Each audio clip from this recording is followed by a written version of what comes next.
When Hazem Junaid first left his home near Damascus, he figured he'd be back in a couple months. That was more than 4 years ago. Now he's settled in a suburb of Chicago.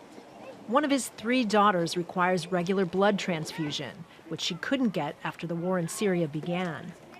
The family traveled to Lebanon, then Jordan and Turkey, where they applied for refugee status with the United Nations.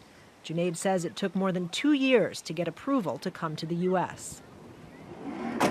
After that, we make a many interview, about 6 interview, go and back. Go. It's very, take a long time.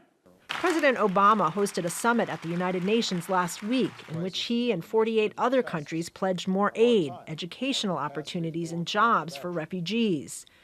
The United States has spent more than $5.9 billion in humanitarian aid for Syrians since the conflict began.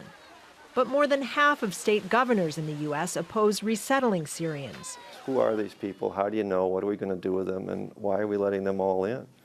We're not doing anyone a favor to let them in if we have no place to put them or jobs to give them. There are 9 government-funded refugee resettlement agencies in the United States, which partner with community groups to help ease the transition for refugees. In Illinois, each gets a one-time stipend of $925 for rent and incidentals, as well as qualifying for other social services like food stamps. Refugees also get help in the form of English classes and job placement services.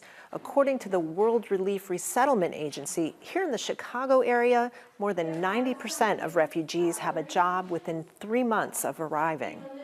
As for the refugee vetting process, that's gotten tougher since the attacks of September 11, 2001. I think to label them as being dangerous is to mistake really the people who are coming for the people that they're really fleeing from. Junaid, who taught math in Syria and Arabic in Turkey, has found part-time work teaching Arabic. But like many of the millions who have fled since the war began, he says he'd prefer to see a resolution to the conflict so all Syrians can go home. Kristen Salumi, Al Jazeera, Chicago.